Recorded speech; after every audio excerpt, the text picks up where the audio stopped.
हम आपकी बासंती पुस्तक का पाठ संस्कृति का स्वरूप पढ़ेंगे, जिसके लेखक वासुदेव शरण अग्रवाल हैं। डॉक्टर वासुदेव शरण अग्रवाल का जन्म मेरठ जनपद के उत्तर प्रदेश के खेड़ा नामक ग्राम में सन 1904 ईस्वी में और मृत्यु सन 1967 ईस्वी में हुई। माता पिता का निवास लखनऊ में होने के कारण बचपन लखनऊ में बीता। प्रारंभिक शिक्षा लखनऊ में हुई। लखनऊ विश्वविद्यालय से एमए करने के उपरांत पीएचडी डीलिट की उपाधियाँ प्राप्त की।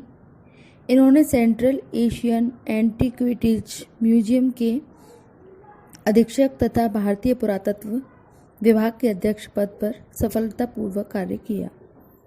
इसके बाद काशी हिंदू विश्वविद्यालय के भारतीय महाविद्यालय में प्रोफेसर नियुक्त हुए। डॉक्टर वासुदेव शरण अग्रवाल को साहित्यिक अकादमी द्वारा पुरस्कृत किया गया।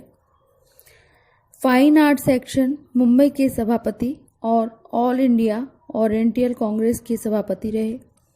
इनकी लिखी और संपादित पुस्तकों में उरुज्योति, कला और संस्कृति, कल्पवृक्ष, कादम्बरी, मलिक मोहम्मद जायसी, पद्मावत, पाणिनि, कालीन भारतवर्ष, पृथ्वीपुत्र, पोद्दार अभिनंदन ग्रंथ आदि प्रमुख हैं।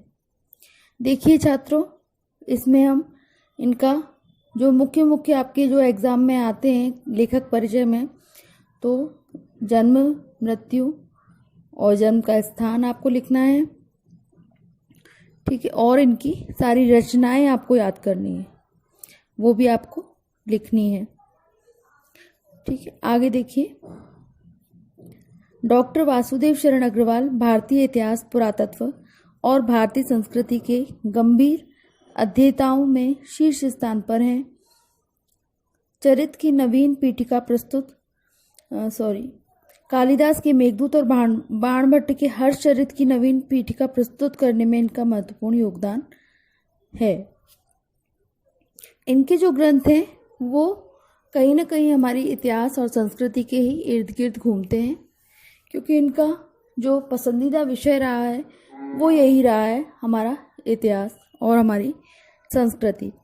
हमारे जो संस्कृत के कालिदास और बाणभट्ट बहुत महत्वपूर्ण कवि रहे हैं, लेखक रहे हैं। तो उनका जो कालिदास का मेघदूत है, जो काव्य है उनका, और बाणभट्ट की जो हर्षचरित नामक काव्य उनका है, तो उसकी जो नवीन यानी कि नए तरीके से उसकी पीठिका प्रस्तुत किसने की? वासुदेव शरण अग्रवाल ने। नए जो परिप्रेक्ष्य में हम उन ग्रंथों को देख सकते हैं, उनकी जो विषय वस्तु है उसको किस तरीके से हम नए जो हमारा समकालीन परिप्रेक्ष्य उसमें देख सकते हैं, वो इन्होंने अपने ग्रंथ में लिखा, ठीक है। आगे देखते हैं हम केंद्रीय भाव। लेखक ने इस निबंध में बताया है कि संस्कृति शब्द बड़ा व्यापक है और सांस्कृतिक कार्य बहुत फल देने वाला बड़ा वृक्ष, ठीक है। लेखक ने इसमें बताया है कि संस्कृति शब्द बड़ा व्यापक है, अर्थात जो उसकी विषय वस्तु है वो बहुत ही बड़ी है, बहुत ही बड़े परिप्रेक्ष्य को समेटे हुए है, बड़े भाव को समेटे हुए है। संस्कृति में हमारी बहुत सी चीज़ें आ जाती हैं, इसलिए कवि लेखक ने उसे व्यापक कहा है। और सांस्कृतिक कार्य बहुत फल देने वाला बड़ा वृक्ष, जो सांस्कृतिक कार्य हैं हमारे द्वारा, जो जिन्हें हम संस्कृति में अपनाते हुए जो सांस्कृतिक कार्य जो हम करते हैं, वो बहुत बड़ा फल देने वाले वृक्ष के समान होते हैं, यानी कि उनसे हमें कहीं ना कहीं लाभ होता है, और वो लाभ हमें दीर्घकालीन होता है, बहुत लंबे समय तक उनसे हमें लाभ होता है। इसीलिए लेखक यहाँ पर ये भी कहना चाहते हैं कि हमें अपनी जो संस्कृति है उसको नई पीढ़ी को भी प्रदान करना चाहिए। जो संस्कृति में अच्छी बातें हैं उन्हें नई पीढ़ी को प्रदान करना चाहिए। संस्कृति मनुष्य के भूत, वर्तमान और भावी जीवन का सर्वांगीण विकास तथा उसकी पूर्णता का आधार है। यानी कि संस्कृति मनुष्य का भूतकाल, वर्तमान और भविष्य तीनों ही कालों को लाभान्वित करती है। मनुष्य का जीवन कभी रुकता नहीं, बल्कि पीढ़ी दर पीढ़ी आगे बढ़ता है। लेखक कहते हैं कि मनुष्य का जीवन कभी भी रुकता नहीं है, पीढ़ी दर पीढ़ी आगे बढ़ता है। यानी कि संस्कृति के माध्यम से मनुष्य एक दूसरे को अपने जीवन की जो संस्कार हैं और जीने के जो तरीके हैं उनको प्रदान करता रहता है और जीवन हमारा ऐसे ही चलता रहता है। धर्म दर्शन साहित्य उसी के अंग हैं। धर्म दर्शन साहित्य देखिए संस्कृति के ही अंग हैं। धर्म यानी कि जो हमारी मान्यताएं हैं, हम किसकी पूजा करते हैं और हमारे धर्म में क्या क्या बातें हैं, हमें हमारे कैसे मंदिर हैं, हम उनमें कैसे जाके पूजा करते हैं, किस प्रकार की हमारे मान्यताएं हैं, ये सब धर्म में आती हैं। दर्शन यानी कि हमारा किसी भी वस्तु को देखने का नज़रिया कैसा है, ये दर्शन में आती है बातें, और हम उनको किस तरीके से किन तर्कों के द्वारा अपनाते हैं, ये भी चीज़ें दर्शन में आती हैं। साहित्य जो हमारे प्राचीन काल से लेके अभी तक जो हमारे लेखकों द्वारा, कवियों द्वारा जो कुछ लिखा जाता है वो साहित्य के अंतर्गत आता है। तो ये तीनों भी किसके अंग हैं? संस्कृति के अंग हैं।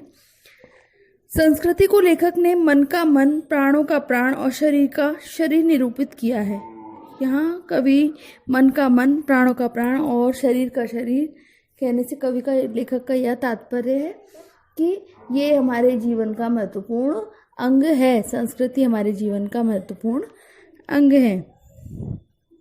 राष्ट्र संवर्धन का सबसे प्रबल कार्य संस्कृति की साधना है, इसलिए बुद्धि का संबल लेना आवश्यक है। राष्ट्र संवर्धन अर्थात राष्ट्र के विकास के लिए जो कार्य होते हैं या राष्ट्र का विकास जिन कार्यों में होता है, तो उनमें सबसे प्रबल यानी कि प्रमुख कार्य संस्कृति को अपनाना है और अपनी संस्कृति को आगे बढ़ाना है, विकसित करना है, तभी हमारे राष्ट्र का संवर्धन अर्थात विकास हो पाएगा। इसलिए बुद्धि का संबल लेना आवश्यक है। अब जहाँ बात राष्ट्रीय विकास की आती है तो वहाँ बुद्धि का प्रयोग करना तो अति आवश्यक है ही, और उसका सहारा भी हमें लेना पड़ता है।